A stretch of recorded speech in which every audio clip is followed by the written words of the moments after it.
a horror movie, a horror story, a scary story, I think it deals with psychology and religion. And I think another reason why I feel like I was drawn to the horror movies. One of the things that kind of reinforced my interest was that I grew up in a third world country, very small tropical country, where for most of the time I was in grammar school there. We didn't even have TV until a certain time because the country didn't have it. Right. And then it was there for a few hours a day. So we had the movies, but you went to the movie on Sunday.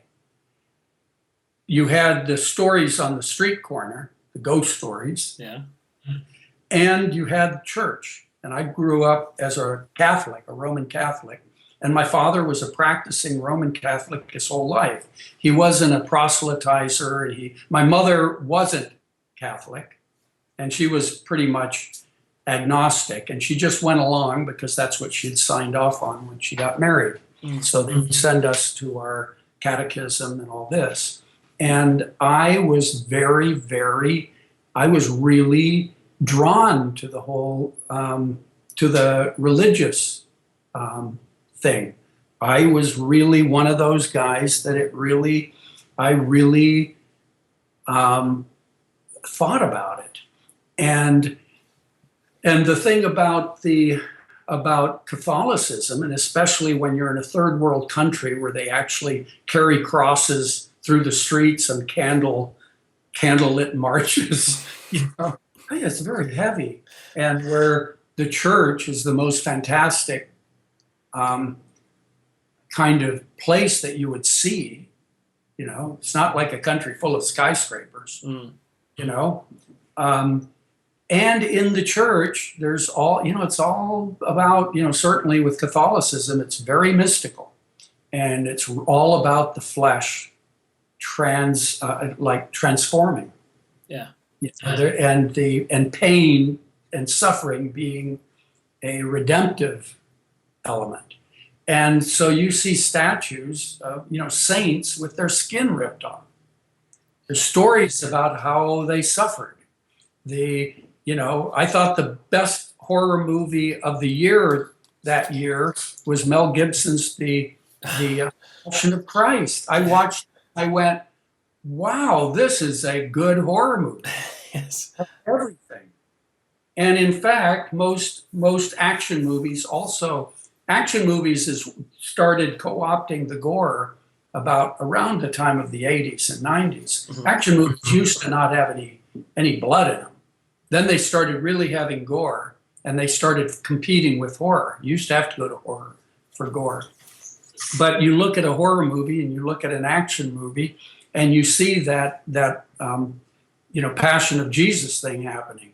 The guy Sylvester Stallone or the girl in Halloween, they've got to get beat up, they've got to suffer, they've got to be beat to shit and crawl back for redemption.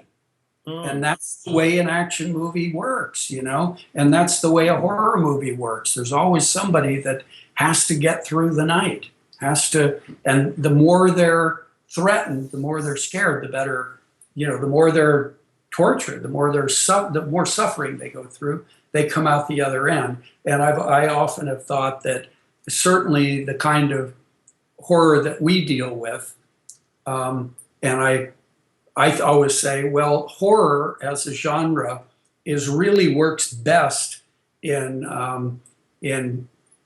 Christian and especially Catholic cultures, because you go over to the East, there's good ghosts, there's bad ghosts, there's good vampires, there's bad vampires.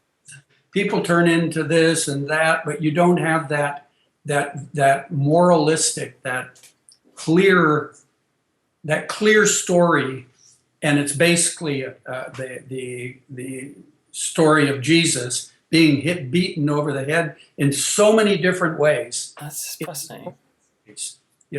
And if you believe I was always fascinated by the idea. Hey, the Mass is a cannibalistic ritual, so they're they say, here's the blood and here's the flesh. Eat it.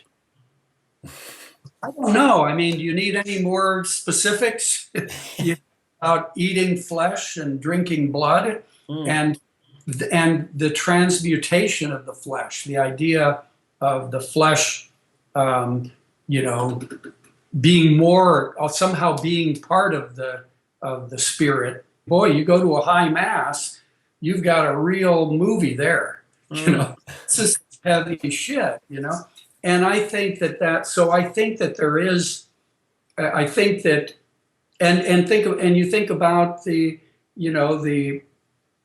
Christian mythologies, it's just every kind of, if the devil is real, then every kind of horror movie trope can be real. You're not dealing now with like Calvinism or something, you're not dealing even in, there's certainly Christianity where they don't believe in anything fantastic. But hey, Catholics, it's very mystical. And that's a kind of real, to me, that really attracted me.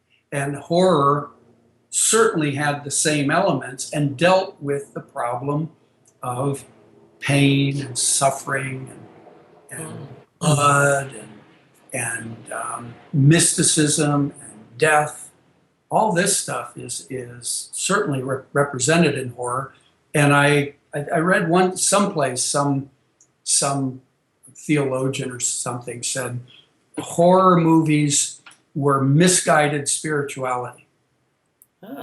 People who were interested in horror, they were interested in spirituality, and they kind of got to they're looking in the wrong place.